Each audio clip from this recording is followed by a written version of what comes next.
Hello and welcome to ICA's Annual Benefit 2021. I am Zoë Ryan, the Daniel W. Dietrich II Director at ICA. As you can see, this year's benefit looks and feels a bit different than those of years past. For the first time in ICA's history, we have taken our annual celebration virtual. While we would love to be together on ICA's terrace, celebrating our fantastic honorees, and are hopeful that we will be able to gather in the same space soon, we are thrilled by the opportunity this virtual benefit provides to invite every member of ICA's community to our cherished celebration. Many thanks to you all for joining us this evening from across the country and around the world. We have all gathered tonight to honor distinguished art historian and Keith L. and Katherine Sachs, Professor Emerita of Contemporary Art, Dr. Kaja Silverman, and world-renowned artist Charlene Von Hile. This year's celebration comes a decade after Charlene's groundbreaking first museum survey at ICA, an exhibition that Dr. Silverman participated in and enthusiastically supported during her tenure at Penn. More on tonight's honorees later. We have an exciting evening planned for you all. We'll reflect on the past year at ICA and hear tributes to tonight's honorees from contemporary art scholars and artists, including Home King, Huey Copeland, and David Sally. Dr. Silverman and Charlene will be reunited in a conversation moderated by artist Carrie Schneider, and we will end the evening with a special performance by the alternative pop band Enohem. Before we dive into the festivities of the evening, I'd like to take a moment to reflect on the significance of ICA's benefit. Not only does this evening provide us with the opportunity to honor two incredible art world figures, it also grants us the opportunity to celebrate ICA and our role at the University of Pennsylvania and within the global art community. To speak more on the crucial role that ICA plays, I am delighted to welcome Dr. Amy Gutmann, President of the University of Pennsylvania. Thank you, Zoe. We are thrilled to welcome you as the Daniel Dietrich Director at this pivotal time for the Institute of Contemporary Art and for the world of art. Your expertise and fresh perspective are especially invaluable assets just when it's so very critical to re-engage audiences. I am delighted as well to welcome so many more members of the Philadelphia and global arts community to this year's ICA benefit. Whether you are a longtime patron or a new friend, you're always welcome at the ICA. Someone once described the ICA as the open space that opens one's mind. I couldn't put it better. The ICA is a place where people share new experiences and conversations. It's a place to make connections that are personal and social, emotional and intellectual. Creating those connections is what the ICA does best. From its founding, the ICA has championed artists who pose challenging questions about society and the human condition. With free for all admission, the ICA invites diverse voices across society to take part in the conversations in its galleries. And as part of Penn, the ICA offers unique opportunities to merge the practice and the study of art. Almost a decade ago, renowned abstract painter Charlene Von Hile's work was featured at the ICA. That startling and engaging exhibition was capped with a week-long series of events celebrating Von Hile's work. It culminated in an in-depth conversation between the artist and Kaja Silverman, the Keith and Kathy Sachs Professor Emerita of Contemporary Art in the School of Arts and Sciences. Not surprisingly, their fascinating discussion spanned subjects from history and philosophy to language and identity. What better place than Penn, with our strengths in interdisciplinary knowledge creation, for a conversation of such range? And what better place than the ICA to create conversations like these, born from curiosity and a deep desire to see the world differently? It is with special appreciation and real fondness that we congratulate tonight's honorees, Kaja Silverman and Charlene Von Hile, My thanks to everyone for being part of the vibrant ICA community.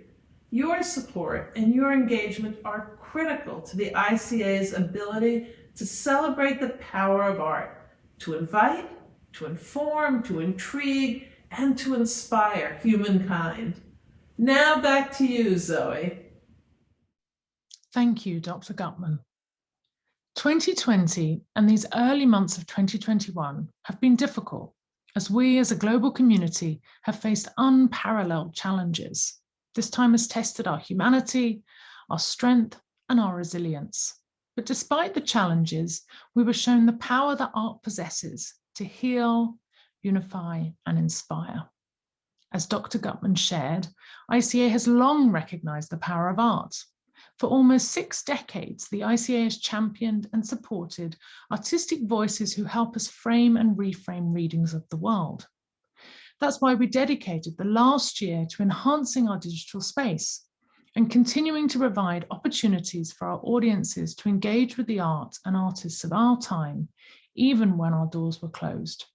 I am so incredibly proud of all the work ICA accomplished in this time, ranging from the very timely solo exhibition of work by Philadelphia-based artist Karen Olivier, which centered on civic space, monuments, and memorials, and the first major retrospective of the many-layered and multifaceted work of the late Milford Graves. I invite you to join us in a reflection of the past year at ICA.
I am honoured to introduce tonight's honorees. As cherished members of ICA's extended family, it gives me such joy to celebrate their lives and careers this evening. Dr. Kaja Silverman is the Keith L. and Katherine Sachs Professor Emerita of Contemporary Art at the University of Pennsylvania, and the author of 9 critically acclaimed books on topics ranging from the history of photography to the life and work of artistic visionary James Coleman. Before joining the History of Art department at Penn, Dr. Silverman taught for many years at the University of California, Berkeley. She wrote Speaking About Godard during this period with Harun Farouki, with whom she taught 4 seminars at Berkeley. Earlier in her career, she taught at the University of Rochester, Brown University, Simon Fraser University, Trinity College, and Yale University. Shortly after arriving at Penn, Dr. Silverman received a Distinguished Achievement Award from the Mellon Foundation, which has provided the motivation and the funding for a wide range of events, academic lectures, public conversations with artists and curators, artist residences, and 2 major conferences, the first of which was in conjunction with Charlene Von Hile's exhibition at ICA. Charlene Von Hile is one of the leading artists of her generation. Critically regarded internationally, her work has been exhibited both in the United States and abroad, including solo museum exhibitions at the Dichterhallen Hamburg and the Kunsthalle Nuremberg in Germany, the Hirshhorn Museum and Sculpture Garden in Washington, D.C., the Tate Liverpool in the United Kingdom, and the Vienna Succession in Vienna, Austria, among many other institutions. Charlene's first US survey was at ICA in 2011. We are thrilled to reunite tonight's honorees for a special conversation moderated by artist Carrie Schneider. Tonight's conversation celebrates the 10th anniversary of Charlene's survey at ICA. Our speakers will pick up on themes discussed by Dr. Silverman and Charlene when they sat in conversation in ICA's auditorium a decade ago. Before we begin tonight's moderated conversation, we have invited several scholars and artists, friends and colleagues to speak more about Dr. Silverman and Charlene and the impact they have had on their lives and careers.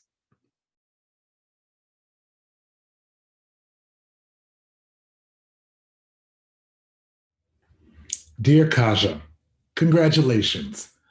It is such a pleasure to be able to honor you even from afar on this lovely occasion celebrating your work, which for decades has defined the cutting edge of contemporary thought, providing a model for me and so many others of critical engagement with art and culture. It is no secret that in meeting you those formative years ago at Berkeley, I was lucky to find an intellectual touchstone, a generous spirit, and a brilliant teacher who first inducted me into the psychoanalytic discourses that have come to indelibly shape my life and work. Yet arguably more important, Kaja, through your incisive reading and tireless looking, you show us that rigor is a form of care for the texts, artworks, and ideas that matter most to us, without ever losing your capacities for joy and astonishment, qualities we so desperately need in these trying times.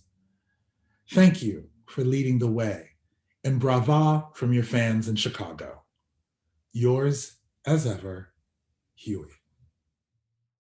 Greetings from faraway Norfolk, where we are thinking of you and wanting to say have a wonderful, wonderful day, and we wish we could be there with you. We know that day is coming. Maybe you'll come and visit us here in North Norfolk. Yes, this is the kind of moment when you have inevitably memories, and the one that pops into my mind is of the little house on the Oakland Flats, and sitting in that front room around a table surrounded by the William Morris wallpaper, and the 4 of us, Harun Faraki, you, Anne, and myself, roaring with laughter incessantly all through those evenings. Definitely not evenings of high Berkeley seriousness, thank God. Well, you are a great one to roar with laughter, Kaja. You laugh better than anyone I know, and I wish I could hear the sound of you laughing now, and if not now, very soon. I hope you'll laugh tonight. Laugh when you hear this. I hope everyone around you is laughing. We both do, I think. Yes. Much love. Congratulations. See you soon. Bye. Hi, Kaja.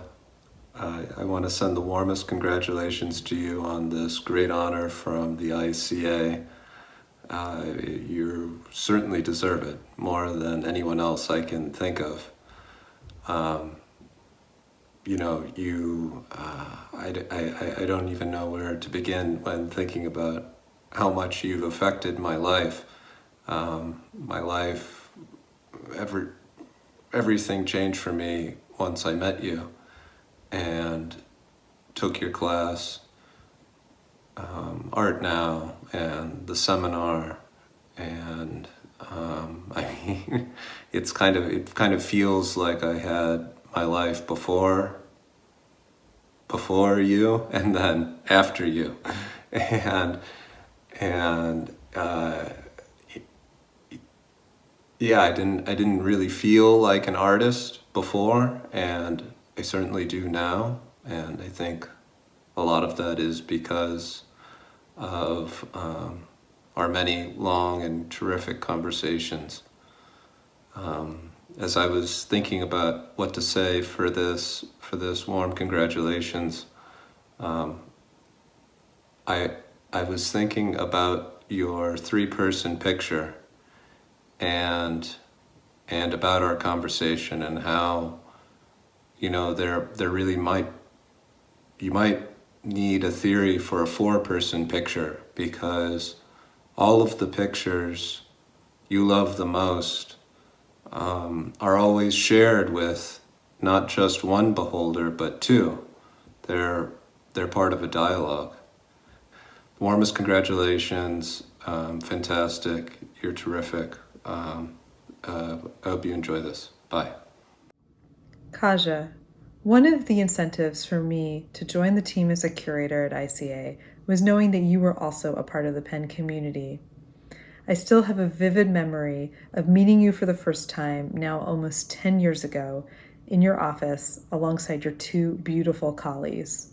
It has been such a privilege, having followed your scholarship for so many years from afar, to have had the opportunity to develop a friendship with you and to have been in dialogue with you as you have embarked on this poignant re-narrativization of photography. Hi, my name is Homei King, and it's my great honor and delight to present this short video honoring Kaja Silverman on the occasion of the ICA's 2021 virtual benefit and celebration. My presentation will take the form of 2 short poetry readings, texts that I know are very important to Kaja, whom I've known for a long time as a former student and friend and interlocutor. The first poem is by Charles Baudelaire, and it's from Les Fleurs du Mal. This is a poem that we taught together at UC Berkeley many years ago in a class called Rhetoric 20. It's called Correspondance.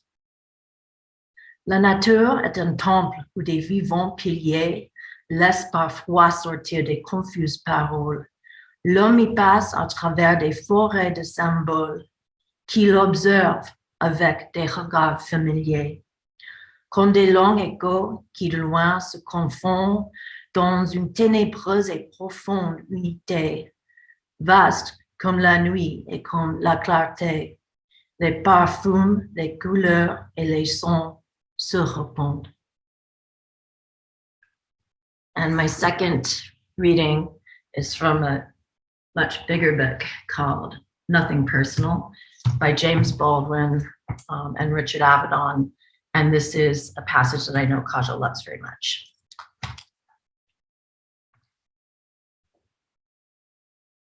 The light that's in your eyes reminds me of the skies that shine above us every day. So wrote a contemporary lover, out of God knows what agony, what hope, and what despair. But he saw the light in the eyes, which is the only light there is in the world, and honored it and trusted it, and will always be able to find it, since it is always there waiting to be found. One discovers the light in darkness. That is what darkness is for. But everything in our lives depends on how we bear the light. It is necessary, while in darkness, to know that there is a light somewhere, to know that in oneself, waiting to be found, there is a light. For nothing is fixed forever and forever and forever. It is not fixed. The earth is always shifting. The light is always changing. The sea does not cease to grind down rock. Generations do not cease to be born, and we are responsible to them because we are the only witnesses they have. Thank you and congratulations, and I hope it's a wonderful day. Kaja and Charlene, congratulations from Claudia.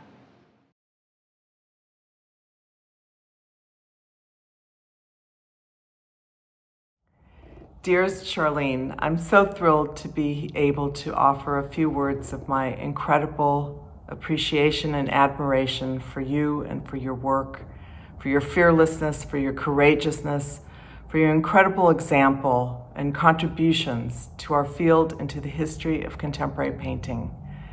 You've made consistently amazing work over the decades, and I feel so privileged that I first met you 30 years ago and have followed your work ever since. Every work is an event, and I learned so much from you. You're an amazing artist, you're an amazing friend, you're an amazing colleague. I offer you my deepest gratitude for your work and my warmest congratulations. Charlene, congratulations on being the most unpredictable painter working anywhere today. It's fantastic. Charlene, I simply want to thank you for your work and extend my gratitude for the hours you've spent in conversation and in dialogue. It's so wonderful to have a presence out there that's willing to jump fences and look to all the idiosyncrasies to try to keep art alive in spirit and in investigation. You remind us that as much as we need determination and we need thoroughness in our investigations, we also need to not forget the stubborn joy that makes all of this worth doing. So I thank you for the time, I thank you for the ultimatums you gave me, and I also thank you for the many laughs and quiet stares. They've all made my work better, and I know your artworks have made so many of our hours spent in exhibition spaces better as well. So thank you. A meditation on three of my favorite letters, CVH. C is for Charlene, but it's also for CD, compact disc, which, Charlene, you allowed us to use your paintings on the cover of 2 Corbett vs. Dempsey CDs. V is for Vaughn. I think of Vaughn Freeman, the great tenor saxophone player from here in Chicago, who once told me about the guys who would come up to him after the jam session and ask him, Vaughn, what keeps you coming back? Why do you come back from week to week to play, sometimes in front of almost no one? And Vaughn said, kids, it's the cause. And the kid said, Vaughn, what's the cause? And Vaughn said, I have no idea. H. H is for Hile. And it's also for Helio, like heliocentric worlds of Sun Ra, or Helio Oiticica, the great Brazilian artist whose beautiful drawings in the 1940s had a system, but also had some creak to the system. I love that idea. It reminds me a little of your work. I love you, and I'm so blessed to have had the chance to spend time working with you up to now and into the future. Charlene. Charlene Von Hile. Jim Dempsey here. John Corbett. We're here as often when we are watching your work. Yeah, we're spinning. We're drunk. We think of records and books and spinning things like fans on the ceiling. And music and laughter and sadness and everything that is in between. Like ducks. That's right. And here's to you and everything you do and everything you will do. Chin chin. Cheers.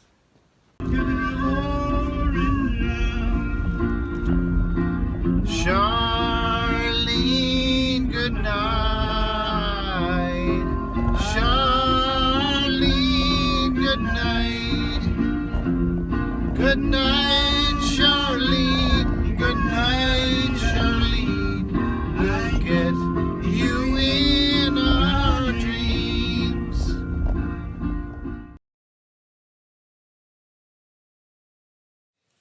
Hello, friends and colleagues. I'm Carrie Schneider, phoning in from Hudson, New York. It is my complete pleasure to be here with tonight's honorees. With us from her studio in Marfa, Texas, is Charlene Von Hile. And calling in from the beautiful city of Philadelphia, Dr. Kaja Silverman. As we've established, 2021 marks the 10-year anniversary of Charlene's landmark exhibition at the ICA, as well as the conversation that began 10 years ago between Charlene and Kaja, a sliver of which landed in this catalog that accompanied Charlene's exhibition. Both Charlene and Kaja have cited this text as a crucial benchmark in their respective practices, in particular to the evolution of their thoughts concerning abstraction. So how do you remember the show? What was it about your work in that setting and in that constellation that you take away? I think the most important thing was simply that it was my first museum show. So of that size, so it was the first time that I would walk through the rooms myself and look at my own paintings in a situation where I was not working at them and not in a gallery situation, but really in a situation where it was opening up to the whole world and made me look at it with the eyes of the world. And that was obviously something that was exciting, but I think it was also, to tell you the truth, the fact that I had this conversation with Kaja the whole time while we were working on this. And when I say eyes of the world, that brings us directly to what Kaja, to one of the main themes of what happens in Kaja's philosophy. And I think that she allowed me, through that conversation and through the books that I was reading, at the time it was World Spectator that really rocked my boat. And it gave me an access to my own paintings that I found very exciting. That's amazing. Do you have some response to that, Kaja? So I think that I felt that I could never have this kind of conversation with anybody else in the world, that there was something so singular about it and so right, that it felt so familiar, but like a room in my house that I suddenly discovered. So Charlene listens to Hölderlin, listens to Heidegger reading Hölderlin, reads philosophy, is so different from the German filmmaker I had a long time relationship with, but all those years in Berlin nonetheless informed the texture of it, the smell of it all came back, and her use of words like pathos, and but the embrace of it. I think I had moved in circles where affect was quite forbidden, and I think Charlene has a lot of room for that. And that's one of the connections that we have. So I think now I'm able to talk about her work much more than I was able to do then. It was I just arrived at Penn. I didn't entirely know what to make of abstraction at that moment. And so I think that we were communicating on so many levels, but it was the Fraunhofer. I think that was a discussion in the interview where I felt that we were coming into some kind of intellectual coalescence around the work. I read the interview again, pretty Superman. You know, are we still that smart is the question. I should have read it again too.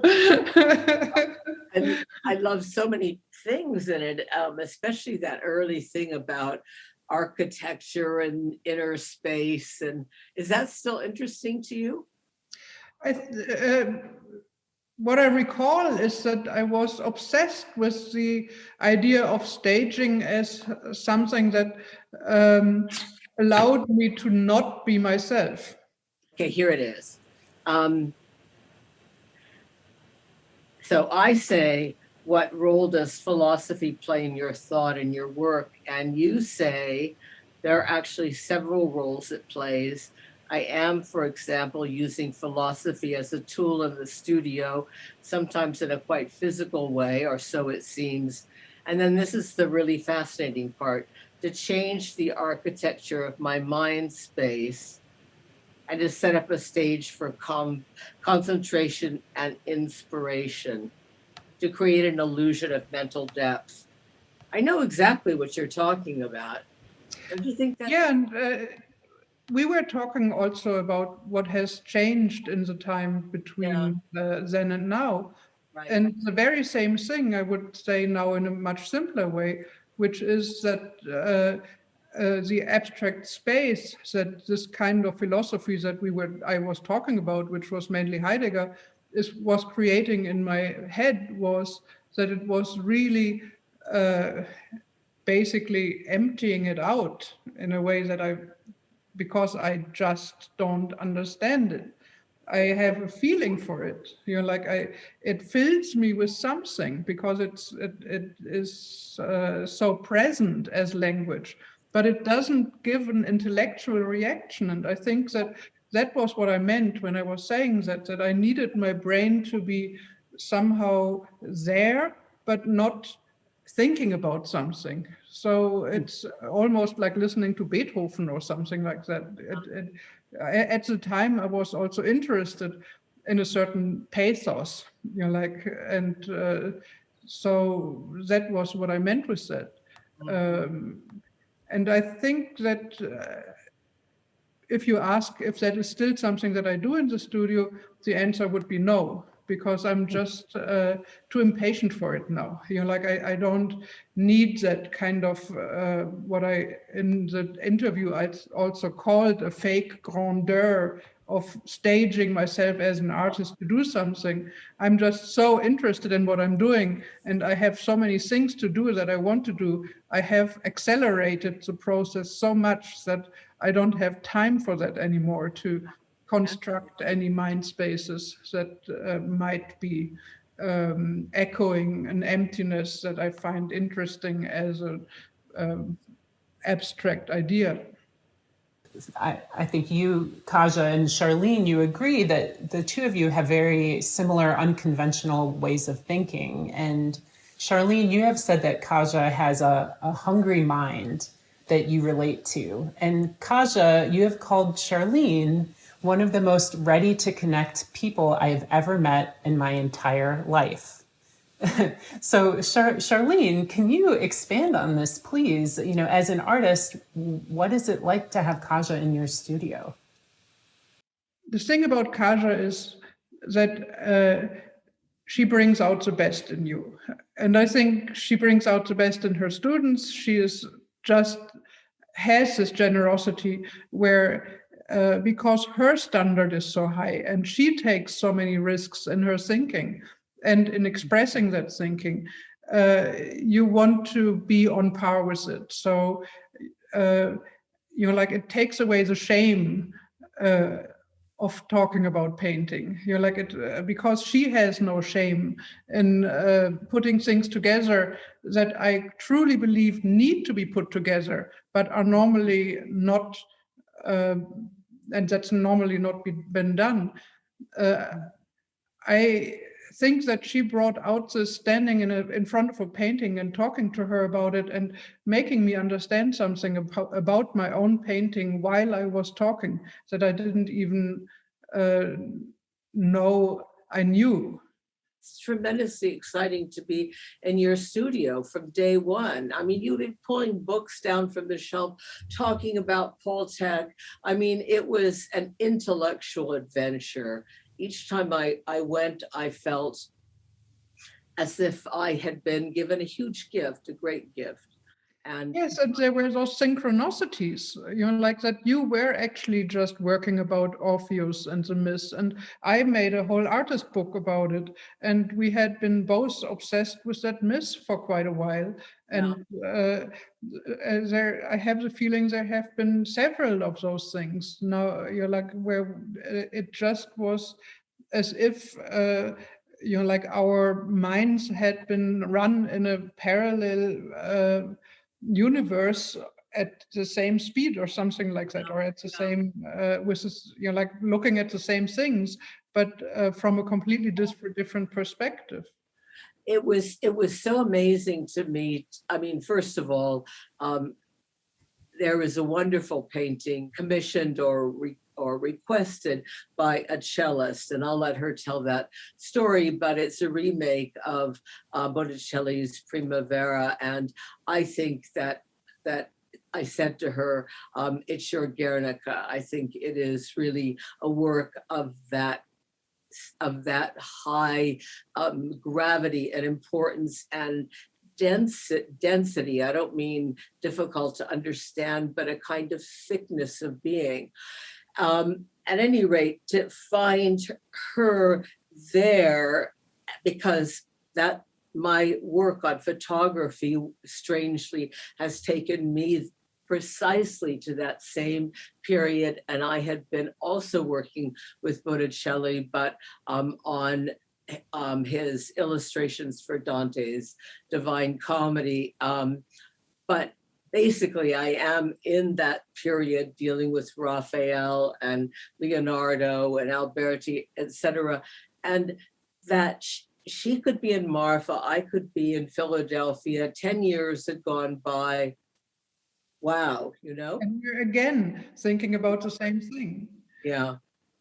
There was a reason why we were both 10 years ago thinking about the myth of Orpheus, which is all about death and art. And now we are both interested in Botticelli, and I am repainting Botticelli's Primavera. And I, at a time at the beginning of the pandemic, where everything seemed so dark, actually delve into that philosophy that Botticelli transformed into that painting that Ficino told him very clearly to do, which was all about, in the end, paganism and Christianity being able to coexist at the same time.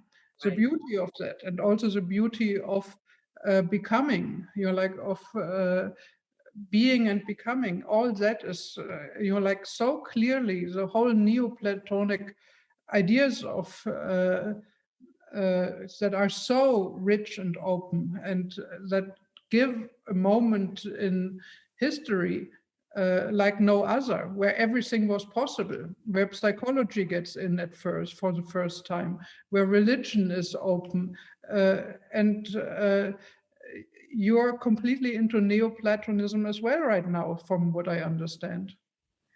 And Neoplatonism it's like an opening up and a rendering much more generous of Platonic thought. Plotinus who is the kind of great enabler of all of it, his notion of emanations, of how things get created and how they return then, as it were, to the mother lode. It's just, it doesn't have the absoluteness of the two world metaphysics of Plato, where our world is the copy of the copy, degraded, false, and we have to leave this world behind. The perceptual world is a degraded copy, and so it's a kind of unlooking. We have to unlook the world, and Neoplatonism, really, I think the world is visible for the first time in Western history. It's not a cipher pointing upwards towards some other truth. It's like it has been liberated to be looked at as a world in and of itself, as the things have thingliness. They're not just signifiers, and I just imagine moving through that world, that shining, lit up world that I think Leonardo is particularly in love with, and that I think means that none of those artists fulfill Alberti's criteria. They're all so far ahead of their time. They're all thinking with us now. Raphael, I mean, it's even Dürer. It's very, very amazing. And I think it's because of the love of the perceptual, the phenomenal world. And anyway, back to you, Charlene. That was beautiful, the way you described it. And but it also, what all of the philosophers that you quoted and poets have in common is that illuminating the world with your gaze and with your creation is creating the world new. And Creating, because that feeling is what I got when I was making that painting now. You're like reading about stuff and understanding that there is a way that you can have power over what surrounds you, that you actually can create the world by, you would even say loving it. Like that it actually gives it power to really see it. Thank you. That's great. Thank you so much. That's an incredible place to end for now. I mean, we could go on all night, I think. But Charlene and Kaja, thank you so much. I mean, I think this has been an incredible gift to all of us. Just the way that you are so generous and you make your process visible to us. I'm just really grateful to you both. So let's please not wait until 2031 to get us all back together again, okay? So on behalf of everyone joining us tonight, thank you. Thank you. Thank you, Carrie. Thank you. Hello. I hope you enjoyed that wonderful conversation between Dr. Silverman, Charlene Von Hile, and Carrie Schneider. My name is Taja Jones, and I'm the Associate Director of Development and Alumni Relations at ICA. I, along with our wonderful benefit co-chairs and my amazing colleagues in the Development Department, make up the benefit planning team. We're so happy that you could join us this evening. And although we would love to be celebrating in person, we're so thrilled that you could join us virtually. Before we welcome our musical performer for the evening, I want to take a few moments to acknowledge one of our sponsors, the Study at University City. Located just a few blocks from ICA, the Study is a full-service hotel that has been a wonderful partner to the museum over the years. To tell you a bit more, I'm happy to welcome Brendan Morrissey, Director of Sales and Marketing at the Study. Hello, my name is Brendan Morrissey, and I'm the Director of Sales and Marketing here at Study University City. Study University City is proud to be partner and sponsor with ICA during this year. Here at Study University City, we take the combination of art, design, literature, and culture, and blend them together with our version of approachable hospitality to create an environment that is comfortable, inspiring, and relaxing, thus the study experience. We look forward to seeing you here at the Study University, right in the heart of University City. Once again, thank you for inviting us to be here this evening. We look forward to better days ahead, and congratulations to the honorees. Cheers. Once again, I'd like to extend my sincere thanks to our honorees, Dr. Silverman and Charlene Von Hile, and our moderator, Carrie Schneider, and also to artist Colleen Smith, who so graciously donated this year's beautiful limited edition benefit print, which has been on display behind me this evening. After tonight's event, you can purchase your own copy of the print by visiting ICA's website. And thank you all so very much for joining us this evening and for your continued support. Our groundbreaking exhibitions, the work we do at ICA, and our unparalleled programming would not be possible without the generosity of individuals like you. To continue supporting ICA, please consider joining our membership program or contributing to our annual fund. To learn more ways that you can support ICA, please visit our website. We would also love to welcome you back to our space. ICA's spring season is in full swing with an exhibition from Penn alumna Jessica Vaughan. Jessica Vaughan, our primary focus is to be successful, is on view until May the 9th. Visit our website to book your free ticket. And now, to close out the evening, I am thrilled to introduce our musical performer, a band that came highly recommended by ICA's student board, Enohem. Hey guys, I'm Nancy. And I'm Tom. And we're Enohem. We just wanted to thank the ICA so much for including us in their annual benefit. We're really happy to be here. For context, Tom and I are students, seniors at the University of Pennsylvania, where we met actually our freshman year in the quad in a music practice room, and we've been making music together ever since. Today we're really happy to show you our song Crossed Fingers, which we wrote a year ago while Nancy was studying abroad. Crossed Fingers was released a month ago on all streaming platforms. We hope you guys enjoy, and thank you so much for having us.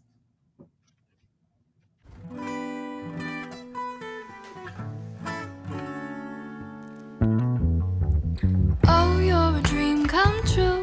Rock, paper, scissors, we could add a 3-beat 2, but you make me blue. So I cross my fingers and wait for you. Oh my, see you getting high.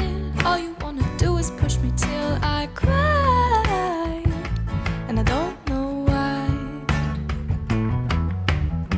But I got a secret for you, babe. Looks all deceiving and innocence is strange. If I like you, would you say you feel the same? Would you throw me off the monkey bars and tell me I'm insane? Oh, you're a dream come true. If rock, paper, scissors, we could add a 3-beat 2, but you make me blue. So I cross my fingers and wait for you. Why you gotta be so mean? My mama says it's 'cause you got a crush on me, but you don't got a clue. So I cross my fingers and wait for you. No scrolls, tell me who you like. I'm not playing games and that pinky swear I don't lie. My pants are not on fire, I just heard a rumor on the telephone wire. And I wanna show you, don't you peek. I may have goodies and I may be a freak, but I'm a bigger person than you want to be told. I'm Juliet, your pony pulling Romeo. Oh, you're a dream come true. If only you could see it from my point of view, but you already know. I cross my fingers, cross my toes. Oh, you're a dream come true. If rock, paper, scissors, we could add a 3-beat 2, but you make me blue. So I cross my fingers and wait for you.